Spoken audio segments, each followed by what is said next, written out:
With Jay, if you have asked a question or comments, you could be in Portuguese. And Dora, me, or Barbara translate to him. And anytime, any moment you have a question or a comment, give it your hand, give a sign, and we can translate Portuguese to English. Okay? Feel free. Okay? Relax and go.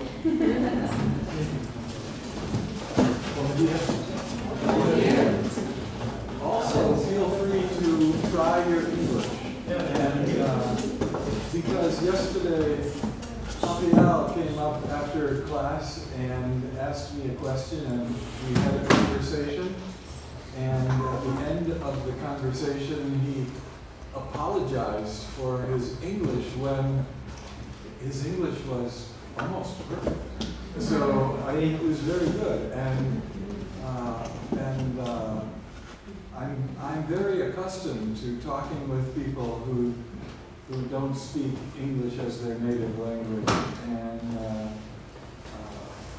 I don't evaluate you in terms of your ability to speak English. I only am interested in your question and helping you think about something in a different way. So today, I want to remind you again, if you weren't here yesterday, if you want to get access to the resources for each of the chapters, you can go to the Dropbox, sign in, and put in my email address, and the password for the Dropbox is right there. And each document label, I misspelled label, so I'm sorry for my English. Begins with the chapter number, okay? And those are simply optional for you. You know, if you're interested, you can look at them. If you want to download them and save them for other times and use them when you're doing research or a paper, that's fine. So sometimes I'll refer to certain ones. So today we'll talk about chapters 3 and 5, which are kind of related chapters. So one of them is on socialization, and the other one is on deviance in sport. And probably the chapter on socialization is one of the most important in the book because it deals with many questions that people ask in their everyday lives about how we get people involved in sport, how we keep them involved over time, what happens to them when they participate, and then when do people stop? And do they start up again later? And why? Why do they quit participation? So those are the main issues in that chapter. There's one other issue in that chapter, and that is an issue that I call community socialization. Because when we watch sports in the media, or when we read about sports in the media, all of the messages and the images that are presented to us are representations of the actual event. So, and those representations are created by people who want to entertain us, but they also have particular kinds of orientations that are coded into the representations. Messages related to ideology, to values, to attitudes, perspectives about the world. So if you were in the United States and you watched the Olympics in the United States, and you also could watch the Olympic broadcasts in Brazil in 2016, you would hear two different representations. And one of the representation in the United States would reaffirm the values and the orientations of people in the United States, especially the dominant ideologies, the dominant values. And in Brazil, you would hear something different, but the representations in Brazil would reaffirm the dominant ideologies, the dominant values in Brazil. So we'll talk about that a little bit, but I want, before we start on socialization, yesterday a couple of people told me that I went through the material on chapter 2, the theory and research, very quickly, and I didn't talk about some of the things, and I just wanted to talk about 2 or 3 things related to theory. In the book, in Sports and Society, as you read the different chapters, I tried to explain theory so that students could understand it more easily. You know, there's so many different kinds of theories that we use in the social sciences and in sociology in particular. And so I tried to come up with some kind of a categorization of theories that would help students understand the different viewpoints that each type of theory gives. And so I divided theories into cultural theories, interactionist theories, and structural theories. And if you read that chapter, you know that the cultural theories explain what we know about how people think, the perspectives they use to make interpretations of the world, how they express their values and ideas and beliefs as they live together and create social worlds. So, so various cultural theories are used to focus on that part of reality, all right? The cultural part of reality. And then interactionist theories explain what we know about the origins and the dynamics and the consequences of social interaction in particular situations. So if someone was studying us right now, they might use interactionist theory, and they would look at the interaction that's occurring. Even when you're not talking, there's interaction occurring. They might look at your body language, they might look at where your eyes are looking, and they would see what kind of connection exists between you and me. What are the dynamics here?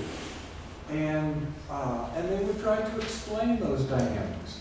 And the language difference would be a major factor, obviously, in influencing the interaction here. And interactionist theories help us understand those dynamics and the consequences of our interaction. And structural theories explain what we know about the forms of social organization that shape our lives, that influence our actions and our relationships. So that's where social class comes in. Social class would influence the way people interact, the kinds of actions that they engage in. So, so the roles that we take. So now I would be in a particular role as a guest presenter here. You're in the role of student. So you're playing the role of student right now. And Vanderly is playing the role of observer faculty member, so that when he meets with you, or when Dora meets with you, or Barbara in other classes, they can maybe refer to some of the things that I say in here. But our roles are very important. You know the role of student. So, and that's why you're sitting just the way you're sitting. And that's why you're looking in a particular direction as student, because you've learned over all these years of being a student that you be a student a certain way. And And in some cases, that's a problem because there's many different ways that you could be a student, but you've learned one way, and maybe there's some other ways that you've learned that are more appropriate in other settings, all right? So anyway, the structural theories look at how the world is organized. Status hierarchies, roles, expectations. So, I'm not going to go through this, but this is in the book, and you can take a look at the focus that cultural interactionists and structural theories have in terms of what they explain, the major focus of analysis, the concepts that they use, and also examples of research related to sport. All right. So, I think an important point when you read the book is I take a critical orientation when I think about sports in society. And I always ask questions about why. You know, why are things the way they are? And could they be different? And if they were different, what kinds of different consequences might there be? And when we look at sport the way it is, who benefits from the way sport is organized? You know? And who does not benefit?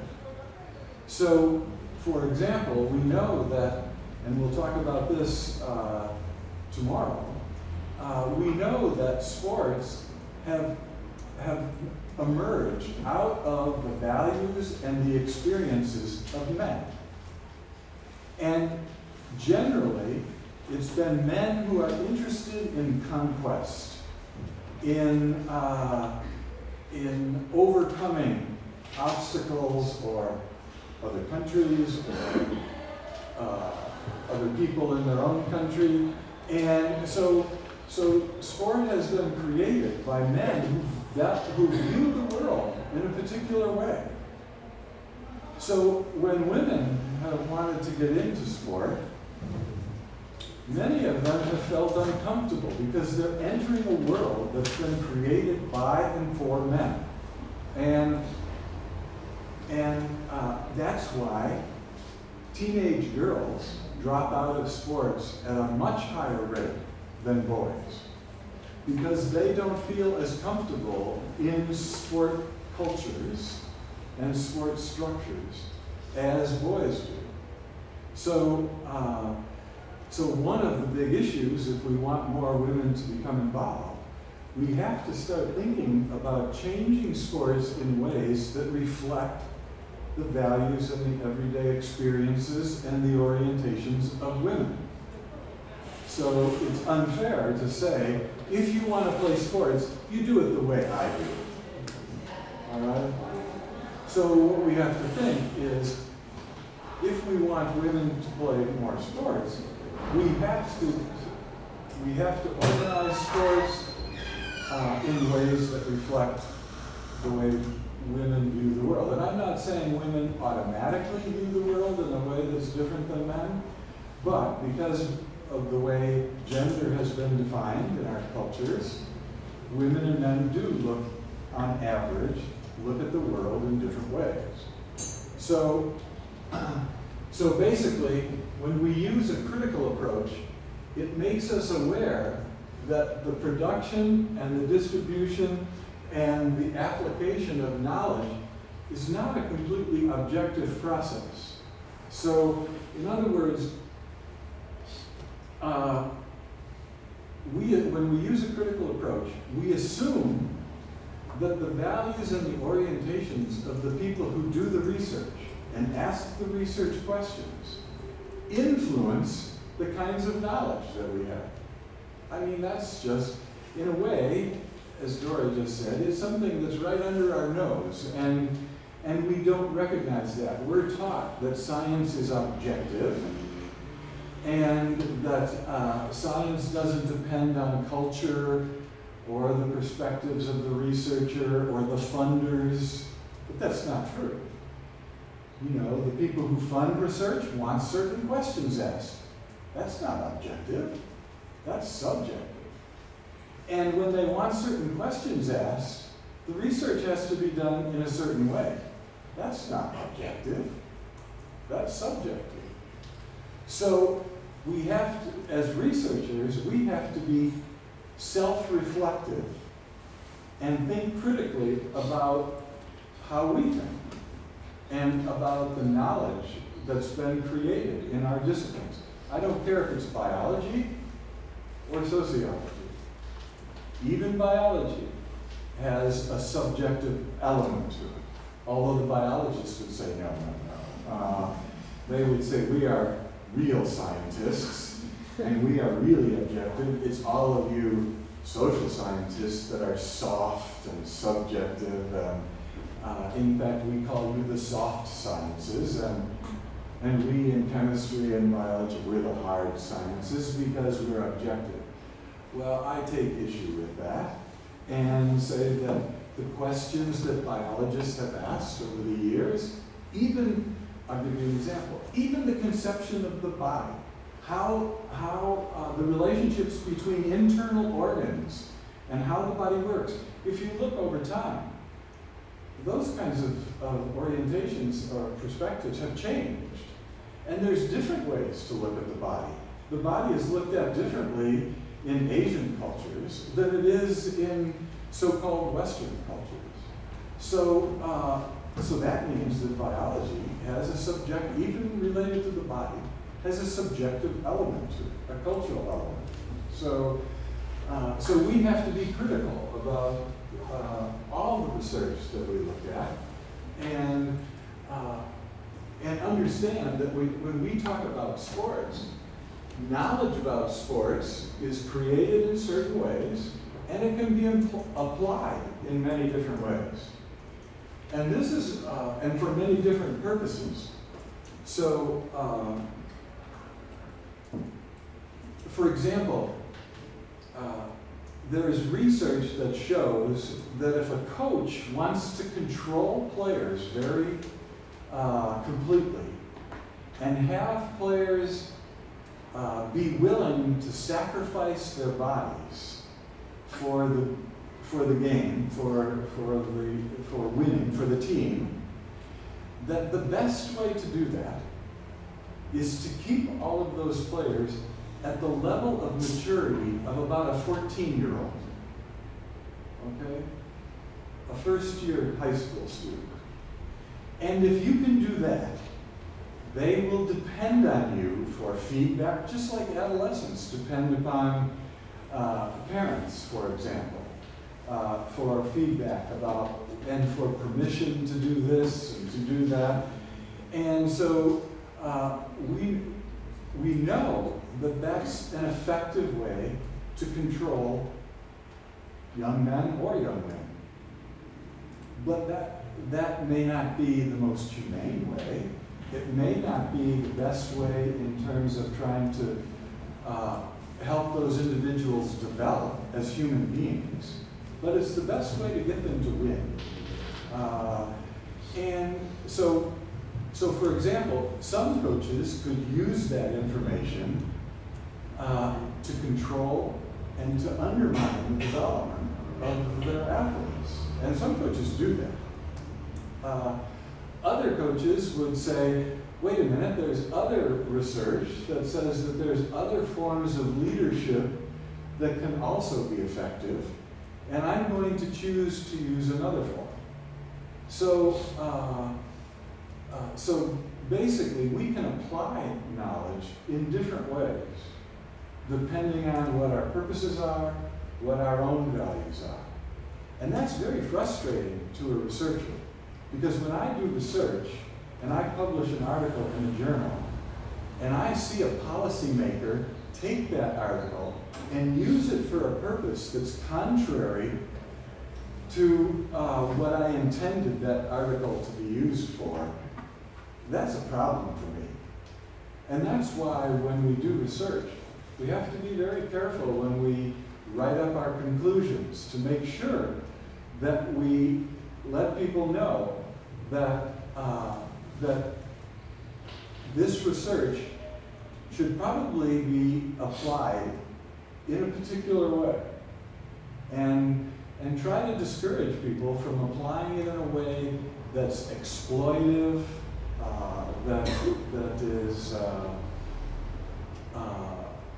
that leads to consequences that don't contribute to the overall well-being of the people that they're working with. So application of knowledge involves choices, and those choices are crucial factors in shaping the world, social worlds in which we live. So when you're a senator or a minister of sport, you can look at all of the research, and you can choose what research do I want to use to inform my decisions, and how do I want to apply that research. And so that's a subjective process, but it's a very important process because it influences the sport in the whole country. So when researchers work with the Minister of Sport, that's a tricky relationship. It's a difficult relationship because you don't want the Minister of Sport to be using your research to do things that you never intended or that actually are contrary to the very reason that you did that research in the first place. So those are difficult kinds of issues. Now, I'm sure you have some questions about the theory. If you want to ask them in Portuguese or English, that would be fine. If you would like to write them down and save them for tomorrow, give them to Vanjali, Dora, or Barbara, then they can give them to me, and we can talk about that.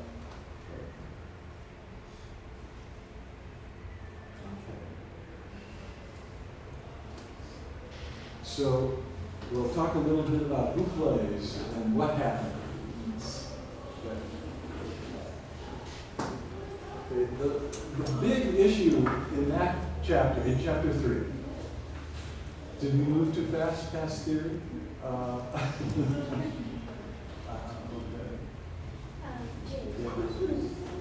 I'll try to, maybe this is a doubt or an issue that many people feel, especially those that are starting their master's degree, and they are, because most of us, we have our undergrad in physical education, so not necessarily we have contact with many theories, social theories in general. And this is something that we, in the beginning of our careers as researchers, we have trouble by finding or at least knowing enough theories to know which one we can use. Right. So usually we choose a few authors, then we can really read and go deeper. And then it's easier for us to have this approach. And then sometimes we only see the questions, the research questions, because we have the influence of these authors. And I will use it as an example, Pierre Bourdieu, as you cited, and Norbert Elias. And sometimes we tend to see the questions or see the possibilities of research because we have influence of these. Right. So I'll tell an example of one particular group that I was close to, and like people were interested in Paralympic sports or sports for disabled people with disabilities, and because of the influence of some authors, we usually see a few questions from it, and from the table I would say some structural theories have more influence. So we usually, many people here study more the structures in sports more than the interactions or even from cultural theories. And sometimes we leave a paradox inside of us because we don't know how to go further this. Mainly because, of course, people have 2 years to finish a master's degree or 4 years to do a PhD. So I would like to, I think it would be interesting for many of us if you could talk a little bit on this. Okay. And just in a way that it's not right or wrong, but how can we develop other ways of approaching for social theories or research questions or theories and research in general? Right. Yeah, I think that there are the particular research questions lead to the use of particular theories. So if I'm looking at sport participation, for example, I might choose structural theories because structural theories would help me pay attention to the built-in barriers that exist within social organization. The things that either provide people with more opportunities or fewer opportunities to participate. And so you would use some structural theories, for example. And if you thought social class was very important, you might want to use some kind of a Marxist or neo-Marxist theory. If you're looking at other kinds of issues, you might want to use Foucault. If you're looking at how bodies are changed, how people's orientations about their own body and how they control their body are changed when they participate in sport. And Foucault's theory would be perfect for that. So, you know, there's particular questions that connect you with particular theories.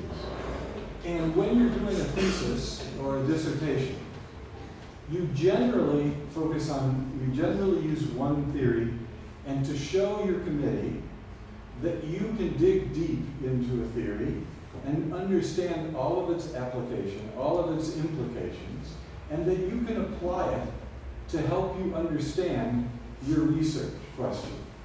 And then you write your thesis, you defend it, but 5 years later, if you stay in the academic world and continue to do research, you might also say, well, you know, I used Bourdieu in my thesis, but now I'm going to look at the same data and I'm going to use George Herbert Mead, who is a social interactionist, and see what that lens, what that viewpoint whether it can lead to new ways to understand my data. Or you might use a cultural theory and look at the same data and maybe come up with new ways of thinking. So you had a question? Yeah, about what Barbara told us. Like, we had a talk about this a few weeks ago, I think, with Dora also. We have a group that are studying Paralympic sports right now, and I'm thinking about to study financial of the Paralympic sports. And Barbara told that was supposed to be, it could be interesting to study Bourdieu with that. And I just told her that actually I was afraid about that because I don't have too much knowledge about Pierre Bourdieu, and I don't have 2 years to make my dissertation. And I told her, it's like I don't have so much time to learn about Pierre Bourdieu and use it in my studies. Yeah. So it could be difficult to apply a theory like in less than 2 years. And what theory are you using? No, like we are talking about this with Dora and Barbara, but I didn't decide yet about one theory to study about that yet. Yeah, one of the important things about theory is that it provides you with a set of tools, a set of concepts, first of all, that you can use to help understand a particular reality. And it also helps you understand the relationships between various parts of that reality. So if you don't use theory, you're just using your own personal guesses, hunches, And you know, in a way, you're using your own personal theory, but your personal theory is related almost exclusively to your experiences. And when you want to explain something that goes beyond your experiences, it's helpful to have a framework so that you can think about this reality in ways that are not limited by your personal experience. And that's the usefulness of theory. And that's why Barbara said you should think about what you know. You don't have to read 4 books by Bourdieu. You know, there for a master's thesis, I would think that that you can focus in on some of the summaries of Bourdieu. Maybe look at some of his original work, but you don't have to know everything about Bourdieu in order to use parts of his theory. So, but it's important to use even parts of Bourdieu because Bourdieu has tried to take information from research that's been done all over the world and to use that research to make sense of reality. And so if you want to make sense of the paradigms, it would be nice to have someone sitting beside you who is saying, why don't you think about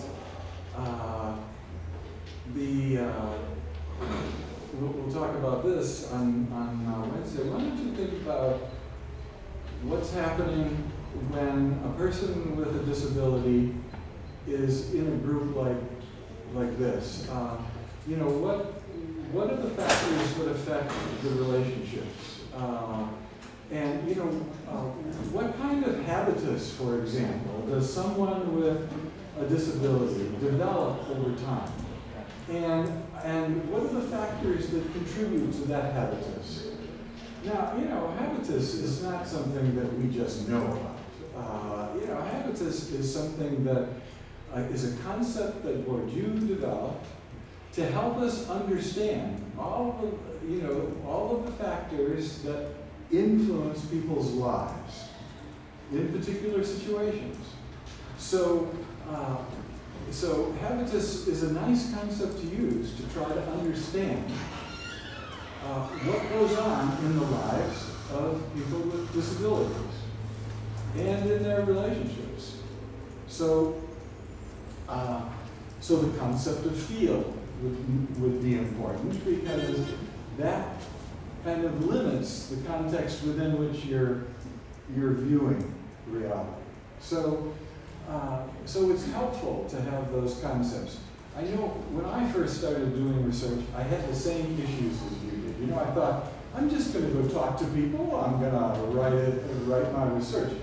Well, then I started reading some people who really made sense to me. They were providing me with new words that helped me see the world in a different way.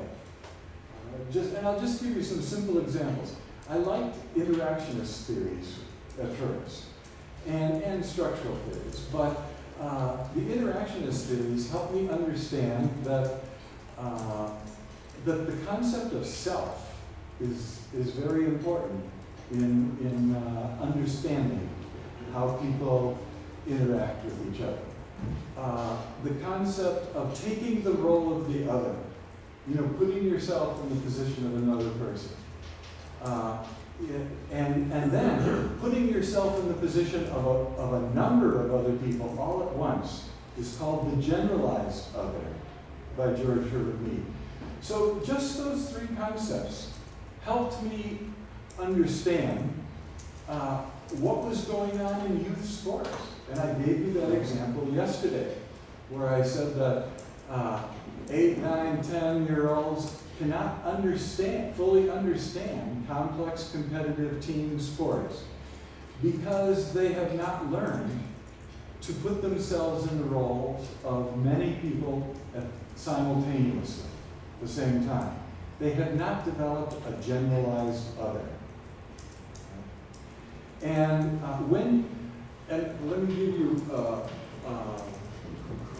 well, if you think about this concept of generalized other, which usually develops around 12 or 13 years old in most children, you know, it varies from one child to another. But you think about religions. When do you get confirmed in the Catholic religion? Usually about age 14, right? Or not? What do you do confirmation in Brazil? Yeah, it's about 12? Yeah. And when in the Jewish religion, when do you have bar mitzvahs, bas mitzvahs? About the same time, 12, 13, 14. You know, religions understood that you can't really become an adult member of a religious community until you can think about right and wrong, morality, in generalized terms. Not just in terms of what your mother says, what your minister says, what your teacher says, but take all of that, all of those orientations, and put them all together and come up with your own definition of right and wrong. And what's that called? A conscience. All right? So religions, if you look at how religious rituals, when they occur, especially those the confirmation, bar mitzvah, bas mitzvah, and I don't know about in Islam what ritual might occur, but and in other religions, but they generally occur 12 to 14, because that's, people have learned over time that that's kind of when you're able to become a participating adult in a religious community. When you have the ability to think in terms of a generalized other. So those concepts really help me understand why parents were on the sideline yelling at their children, stay in position, where do you belong? I told you to, you know, stay there. And why the coach has to tie the goalkeeper to the goals, because the goalkeeper, you know, 7 years old, might run all over. So I tried to understand that, and George Herbert Mead's theory, just with these little few concepts, helped me to understand what was happening in teen youth sports. Now, I used other theories too, but that's just one example. And if I were a master's degree student, I could use George Herbert Mead and just 3 or 4 concepts in his theory, and I'd probably get my master's degree by looking at by doing a study of youth sports. And so I wouldn't have to know all the theories, but you know, the important thing is when you get your master's degree or your PhD is you learn the value of theory. And you learn that when you're studying certain topics, it's really good to use structural theories because they call your attention to the various parts of the way the social world is organized that have a big impact on people's lives. So social class, gender, race and ethnicity, ability, disability, all of those things are related to the structure of our society. Our society has been organized around the definitions that have been given to masculinity, femininity, and so on. So you could use interactionist theories in some ways to look at things related to gender. You could use structural theories, and you could use cultural theories. So you know, it's your choice. And Barbara is just trying to help you because maybe she thinks Bourdieu is really suited for this particular issue. But it does, like. yeah. Makes sense. But if you were to read research in the disability literature, you would find that people are using other theories too, and that they can be very helpful. So even though Barbara likes Bourdieu, you could find another theory that would be that you would feel more comfortable with, that would help you understand the issues that you're concerned about. So I remember when I was in your situation, I would go to the journals and I would see how other people used theories when they were dealing with questions similar to the question that I wanted to answer. And so I learned enough about certain theory to get my master's degree and to get my PhD. But I was certainly not an expert in theory at that time. I've learned much more in the last half century. Okay. So choosing a theory is important because it helps you ask questions, it helps you see things that you didn't see before, and see relationships between things that you didn't see before. And that's the important thing. Now there are some people, when I taught in England, and I've worked with Eric Dunning, for example, and Eric Dunning was a disciple, in a true sense, of Norbert Elias. And he feels that it's his destiny in life to bring Norbert Elias to the world. And so he is almost like a minister, an Eliasian minister. And he's trying to bring Norbert Elias's theory to the rest of the world because he thinks it's very helpful in understanding what's going on in modern society today. So, so the students that have gone to the University of Leicester, where Eric Dunning teaches, they all used Norbert Elias and figurational theory.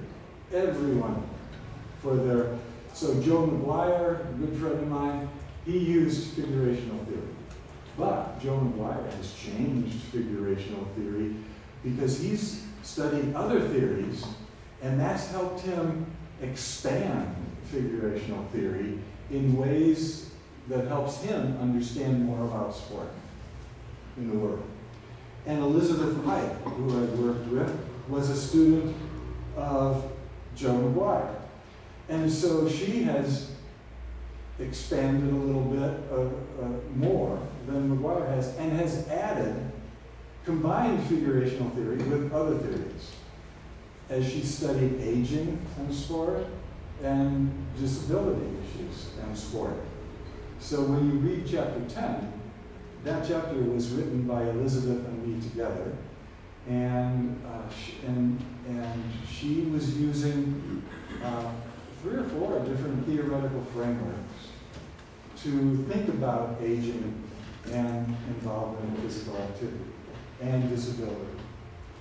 So, so now, for me, when I go outside and I look around as a sociologist, I have many, many different concepts and theories to use. And so sometimes I bore people because I can talk sociologically about what happens in the World Cup or in a youth game, and people say, "Oh, give it a rest," So because I have all of these different concepts, have you ever thought about why all those logos are around the field and why the logos are on the jerseys and why the announcer is saying what he's saying right now? And I have all these concepts to help me pay attention to those things. Whereas everybody else says, I'm just enjoying the game. And that's fine, okay? But I like to understand more about reality than just who's winning and who's losing. So I'm interested, like I said in the first chapter, in the deeper game related to sport. And theory helps me look at that deeper game and understand. So now we can look at a couple of theories related to socialization. Because in the past,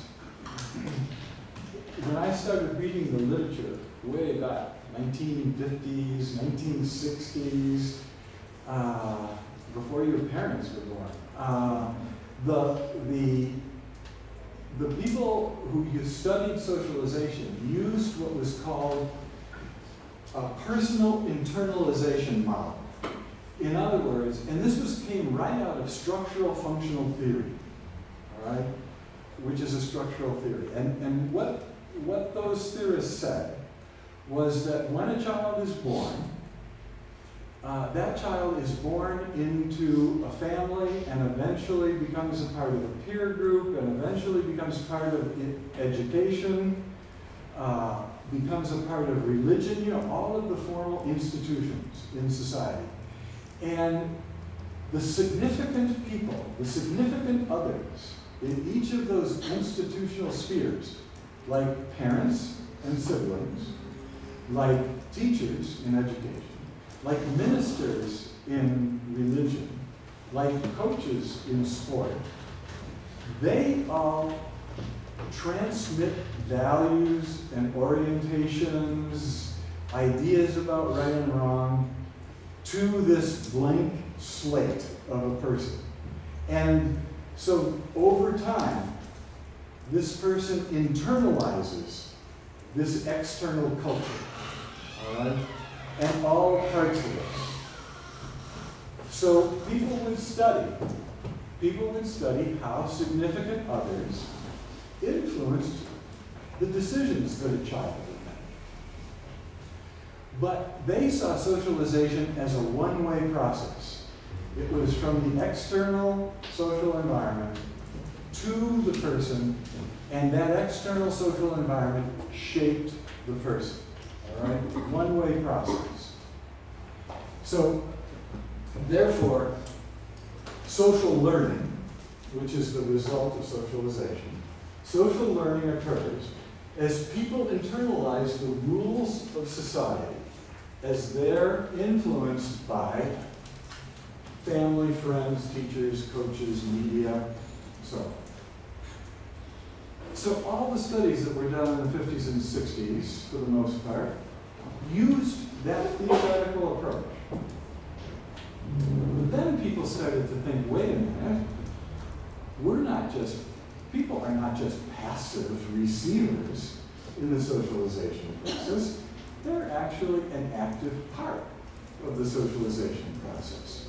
So instead of using social learning theory that said that we internalize the external environment, they said, let's use interactions theory, let's use an interaction model of socialization.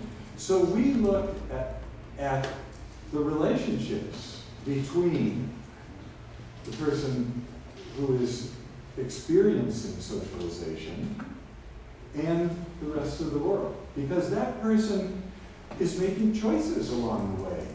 That person is rejecting some rules and accepting others. That person is actually influencing his or her mother and the way the mother is relating to them.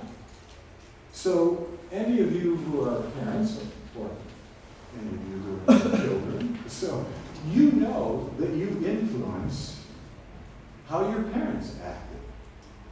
And so, you know, in fact, that's the whole experience of being a child is trying to play as active a role as possible in determining what the norms are going to be within your family.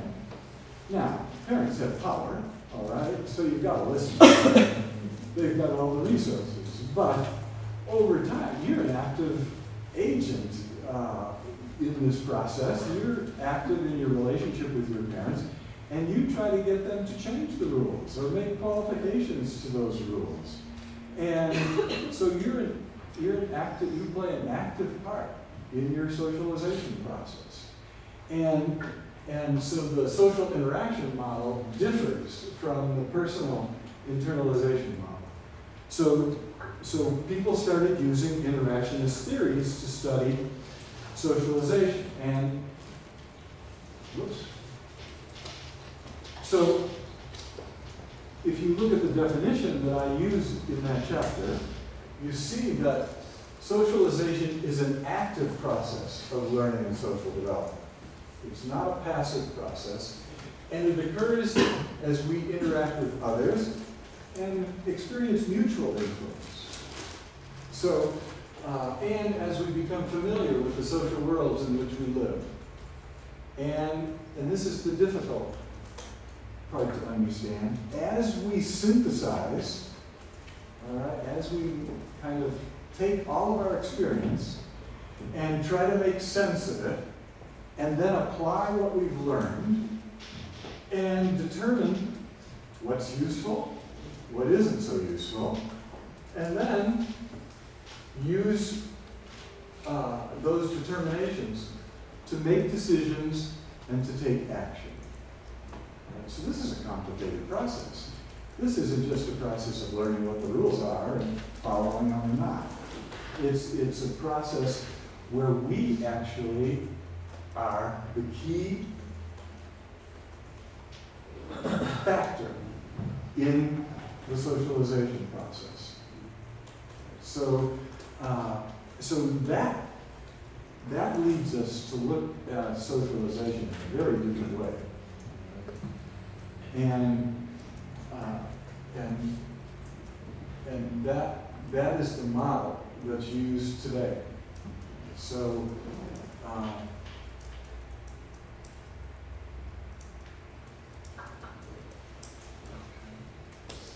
and that model is important because it helps connect our individual experiences with the structures around us and with the culture around us.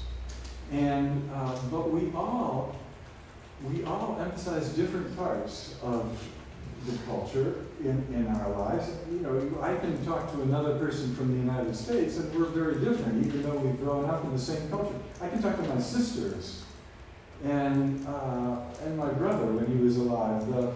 I can talk to them, and it's really interesting. They saw our parents, our parents, in very different ways, depending on where they were in the birth order, whether they were male or female, whether they had opportunities to interact with people outside, different people outside the home. And so, my sisters and I have different perspectives, even though we grew up in the same family, because we're active in our own socialization. So, so that's an important way. It's an important advancement in the theories that we use to study socialization. Now, I know that's kind of complicated, especially when you're hearing it in English, but I use that notion of socialization as an active process of learning through that whole chapter. And for example, our lifelong sport participation patterns, they are influenced by the context in which young people are introduced to sports. And so one of the things that I was interested in, I ran in this race too, but before the race started, I was out in front of the starting line. And I took this picture because this was a family with 4 children. And, the mom, the dad, the daughter, the son, and 2 little, a boy and a girl in the stroller. And I thought, now I wonder if those children are going to be more active in their adult life than kids who don't run with their parents. Now that's a good research question. And you would probably want to use, I would probably use interactionist theory and the social interaction model to ask questions about this, to gather data from my sample and to make interpretations of the data. So, so what are the conditions that are most likely to lead to a child to be active throughout his or her life? And do experiences like this matter? And I kind of think they matter, but I'm not sure, you know, because my daughter is very, very active, but her husband is very, very sedentary, and one of her 3 daughters plays sport and is very active, and 2 of them don't. So, you know, you've got different dynamics going on in the family. Who identifies more with the mom, who identifies more with the father, who's, you know, what kinds of messages have they been picking up, and why did one of them pick up different messages than the other? You know, all of those things are things that you would pay attention to if you were using a social interaction model. So,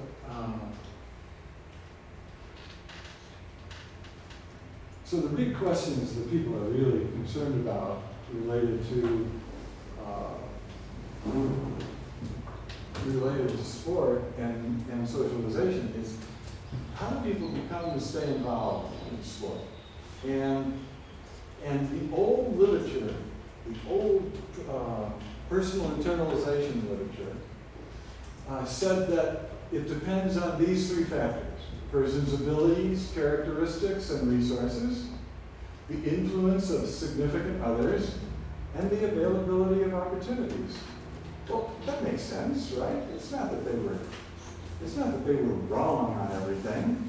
They identified those factors as being important. But the more recent research that uses the social interaction model uses qualitative methods. They don't use quantitative methods like the old personal internalization theorists did, the social learning theorists. So they use in-depth interviews, field work, participant observations, strategic conversations, and they focus on the relationships and the decision-making processes that occur over time. And they recognize that reasons for participation change over time. So, and this is a really important thing because we're finding as we do research that people are not just sport participants or non-participants. You know, they participate a little bit now, and then they stop for a while, and then they may start for a while, and then they stop, and then they start. So, you know, it's not just that we internalize ideas about sport participation. We have to look at where a person exists in the social world and how they make decisions to understand when people start sport, when they quit, when they stay, and why they stay, and so on. So we know now that sport participation is a dynamic thing. But if you look at some of the old literature, they all divided. When they did their surveys, they had participants and non-participants. And they tried to say, well, these are the characteristics of the participants, and these are the characteristics of the non-participants. And that's okay. But you know, you're never a participant forever, and you may not be a non-participant forever. So, so it's hard to divide the world into participants and non-participants because people are playing an active role in making decisions about whether they're going to participate. So when I did research with Anita White in England on this, we looked at how young people were making decisions about their participation in sport. And what are the factors that led them to make those decisions? And the reason we did that study was that in England, the British Sports Council at that time, it's now Sport England, had a big campaign in the mid-1980s, when a lot of young people were getting into trouble, a lot of deviants in England at that particular time, soccer hooligans, all sorts of things. And so the government thought, we're going to use sport to get people off the streets, all right? So they had this big campaign. They paid millions back then. They hired a comedian that was very popular with young people. And the name of the campaign was Ever Thought of Sport? ? And they had this comedian on television commercials talking about all of the new sport opportunities that were available. And they spent millions on setting up those opportunities. And what they found, they didn't find, they noticed that this was a total disaster. It was not effective at all. So Anita and I went to the Sports Council and said, you know, maybe we ought to talk to some of the young people. Because maybe they're just not internalizing messages from the media. Maybe they're actively making choices. And they said, oh, well, but are you going to do a sample from the whole country and look at participants and non-participants? And we said, no, we're going to look at young people and how they make decisions in their leisure lives. And they said, well, we don't think that's a very good idea, but we'll give you a few thousand pounds to do it. So we did a study on the east end of London, low-income dock area along the Thames River, where there was high unemployment and where there was a lot of young people getting in trouble. And we interviewed 60 young people, and we used an interactionist model in order to ask questions and interpret our data. And what we found was that you couldn't divide young people into participants and non-participants. There were a lot of young people who were participating in all sorts of things that involve physical movement, but they weren't participating in the government programs. You know, they were going to a dance class, or they were walking a dog for a neighbor, so it wasn't like they were ignoring the fact that their bodies could move. It was that they were just ignoring the government programs. And a lot of the young people who the government said were non-participants, and when you use the term non-participant, there's kind of a moral connotation that goes along with that. You know, they're lazy, they've got no motivation, they are not interested in life and all of these things. They're non-participants. But we found that the people the government was calling non-participants were engaged in a variety of different things and were actually had nothing in common with these moral connotations that the government was imposing on them. And so we wrote this up, and we put it in the Sports Council library, made a bunch of copies. It was a little ethnography. And the people who run leisure centers, you know, the recreation centers, found out about this, and they started checking out the report. And 5 years later, when Anita was promoted to a big job in the Sports Council, she found out that our research was being used to help these people, these recreation people, understand young people and how to create programs to get them involved. They used our report and they ignored the report that they paid hundreds of thousands of pounds for. Now, I'm not patting myself on the back here, but I'm saying that what basically we told the recreation center people is if you want to create programs that young people like, you listen to young people. All right? Because they make decisions. So you talk to young people. You don't create a program without talking to the people who you want to serve with the program. And if you do that, then you understand how you can maybe create something that fits into the decision-making structures and processes that those young people use. And a lot of the recreation center people felt that that campaign that the government told them they had to implement in their recreation centers, they started forgetting that, and they started talking to young people. They actually started developing young people's councils in the recreation center so that the young people would be advisors to them and help create the very programs in the recreation center.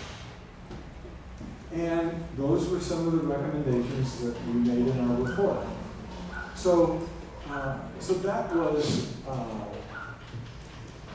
that was the difference between using the old personal internalization model versus using a social interaction model.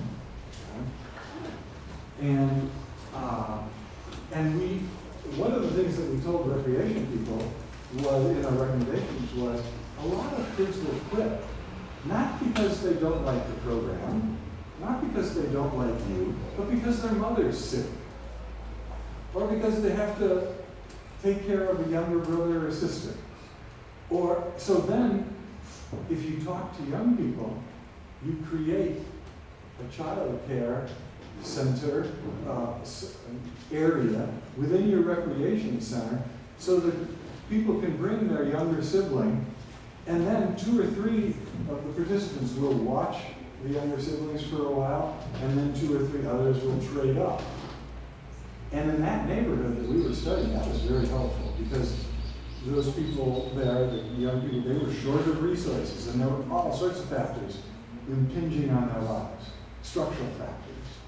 So we tried to figure out how we could neutralize some of those structural factors so that they could make choices that would involve participation. So,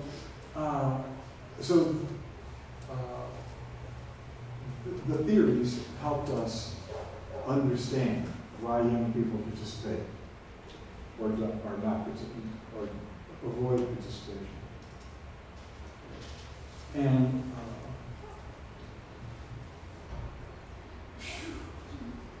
I'm not going to go through this because we've already gone for an hour. So, but these are the studies. The studies, I tried to summarize studies on getting involved in sport and staying involved in sport. 3 studies that kind of help you understand the process, all right? And then 2 or 3 studies that help you understand the process of quitting or changing your involvement. And so the getting involved were the 3 studies by Anita and me, and Peter Donnelly, and Kevin Young, and Sharon Wheeler. And Wheeler's is the most recent.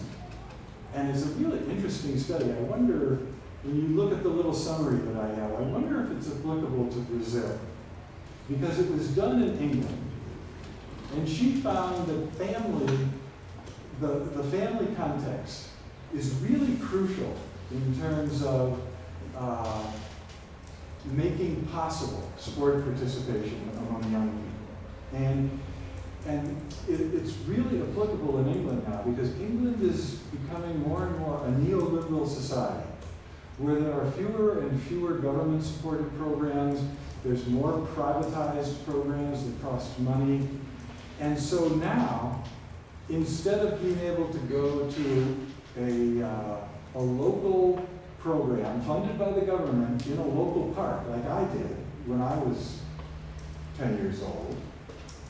Now, if you're a 10-year-old and you want to be involved in sport, you have to have parents who can afford to pay, who value sport participation enough to pay, who have the resources to get you to and from the practices and the matches. And so things have really changed in the United States and England and other neoliberal societies, where the family is much more important as the source of all opportunities. And So Wheeler's study is looking at that kind of a context. And I wonder if it applies to Brazil. I don't think it does in the same way, because you still have government-funded and locally funded programs that, you know, for young people when they go half day to school. The other half day, there's programs that they can become involved in that are free, unless you go to a private school. Then they may cost money. But so Wheeler's findings may not apply to Brazil as much as they apply in the United States and in Canada and England.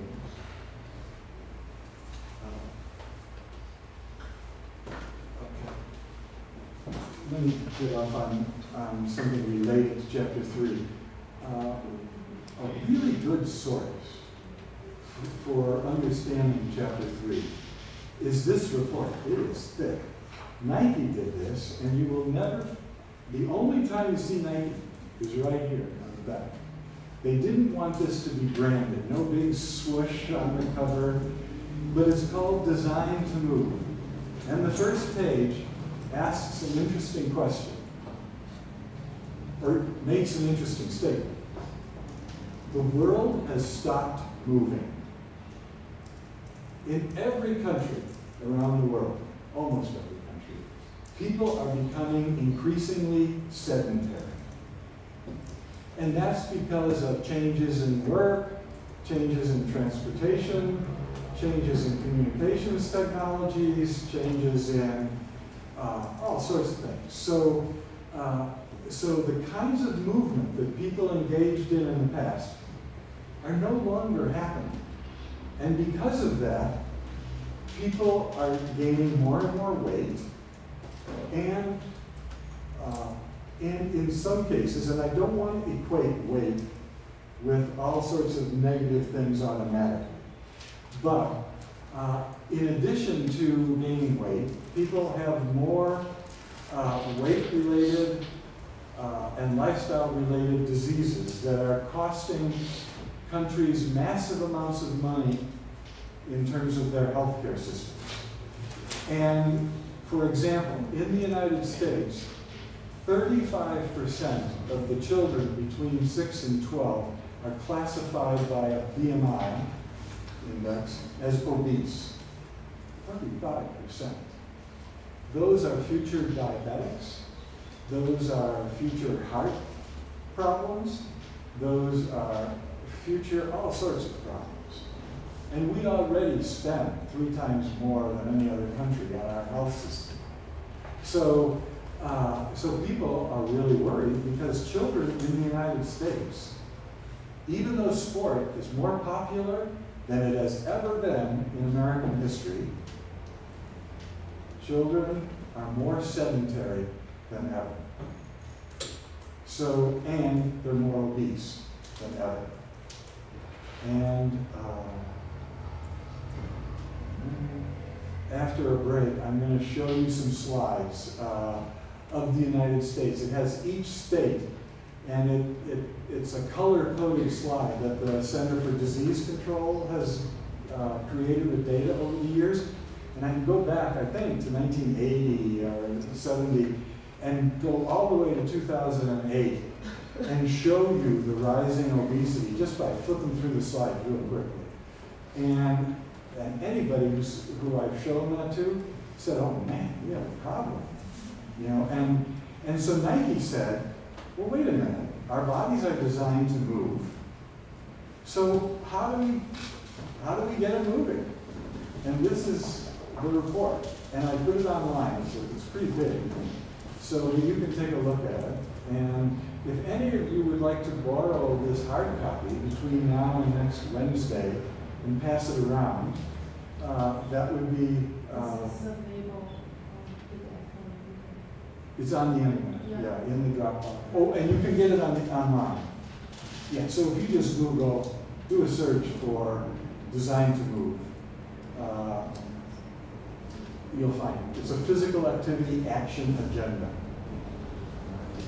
And the people who did this, I worked with them, and we did a 2.5-year project called Project Play, Sport for All, Play for Life, a playbook to get every kid in the game. So we are trying to reinvent youth sports in the United States. Because right now, young people are not being attracted to youth sports. Football participation, which I don't mind, is down. That's American football. Soccer participation is down. Baseball participation is down. Basketball participation is down. Softball participation is down. Swimming participation is down. There's a few sports that are up. Lacrosse and what else? A couple of others, but they're small sports. But we have had declines in every sport. The major sport federations in the United States are very worried because their developmental programs are failing to attract young people. And so we said, if we want to attract young people, we're going to have to reinvent youth sports. And so we did 2.5 years of gathering data, reviewing all the literature, talking to influential people, 14 big roundtable seminars that we had with experts in health, in urban planning, in education, in various sport organizations, at the USOC, all of those things, getting information, and all of the information got summarized in terms of 8 recommendations in this report. And this report is online too. And I'm trying to think, I put a copy in the Dropbox, but you can also get it online in a form that will fit any of your digital devices, all right? And you can just do a search for Project Play Report, and it will come up under the Aspen Institute, which is a big think tank that helped support this project. Okay, so, and any of you who are working with young people in sports, it's a very, I think it would be a useful document, even though it was done for the United States. Okay, so why don't we take a 15-minute break now, and then when we come back, you can let me know if you want to talk more about socialization or if you want to talk more about deeds, because we don't have time to cover everything. So, and one of my favorite topics, by the way, is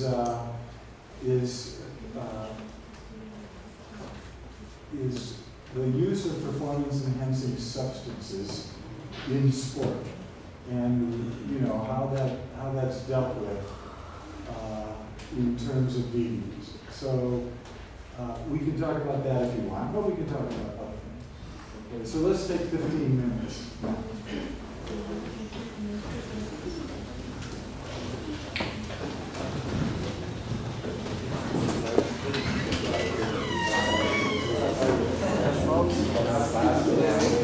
Eu acho que precisa passar, deixa gravado. Faz chegar lá e focar em